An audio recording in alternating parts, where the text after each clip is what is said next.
जय आरसीएम दोस्तों। तो ये हैं दीपक सर और ये बहुत ही शिद्दत के साथ आरसीएम कर रहे हैं।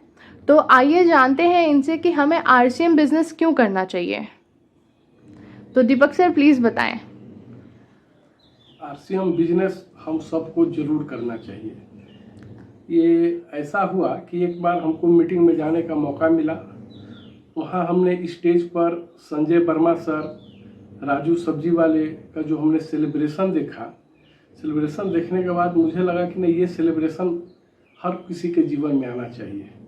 जब हमने इनके बैकग्राउंड के बारे में जानने का प्रयास किया तो पता चला कि संजय वर्मा सर एक समय में गाड़ी का खलासी हुआ करते थे। आज के समय में वो स्टार इमराल्ड के पिन पर हैं। स्टार इमराल्ड का मतलब होता है कि कम से कम उनकी इनकम 2.5 से 3.5 लाख के बीच में उनकी इनकम हो रही है। फिर राजू सब्जी वाले किसी समय में सब्जी बेचा करते थे, लेकिन जब इनके जीवन में आरसीएम आया तो वो सब्जी का काम छोड़ करके आरसीएम करने लगे। और आरसीएम करने के साथ आज के डेट में वो स्टार प्लेटिनम के पिन पर हैं, जिनका इनकम लगभग 70 से 80 हज़ार रुपये पर मंथ है। तो आरसीएम करना चाहिए। फिर हमने जानने का प्रयास किया कि ये आता कैसे है और इसमें क्या करना है।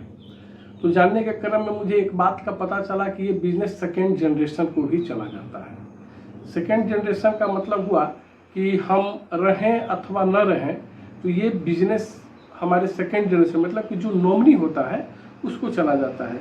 इस क्रम में हमने छानबीन की तो एक सूरज पंडित जो 22 साल का जो लड़का है, इनके पिताजी कैलाश पंडित साहब ने बिजनेस की शुरुआत की।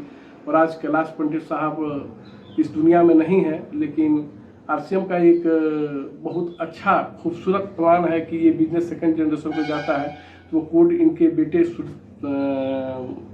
सूरज पंडित को चला गया और सूरज पंडित आज के डेट में लाखों की इनकम से ले रहे हैं। इसी क्रम में एक शुभा रत्नेश जैन है जो छत्तीसगढ़ की रहने वाली हैं। इनके हस्बैंड सर रत्नेश जैन ने बिजनेस की शुरुआत की। अब वो इस दुनिया में नहीं है। फिर वो नियमानुसार ये कोड उनकी वाइफ शुभा रत्नेश जैन को चला गया। नो डाउट इसमें कि रत्नेश जैन की कमी तो मैडम को खलती रहेगी, लेकिन आज के डेट में उनके घर में पैसों की कमी नहीं होगी। तो इसी क्रम में मुझे रवि ओपी शर्मा के बारे में पता चला कि इनके पिताजी ओपी शर्मा जो कि राजस्थान सरकार में ज्वाइंट सेक्रेटरी के पद पर थे। ज्वाइंट सेक्रेटरी मतलब कि एक आईएएस का पोस्ट होता है, और वो एक पार्ट टाइम के रूप में आरसीएम की शुरुआत किए।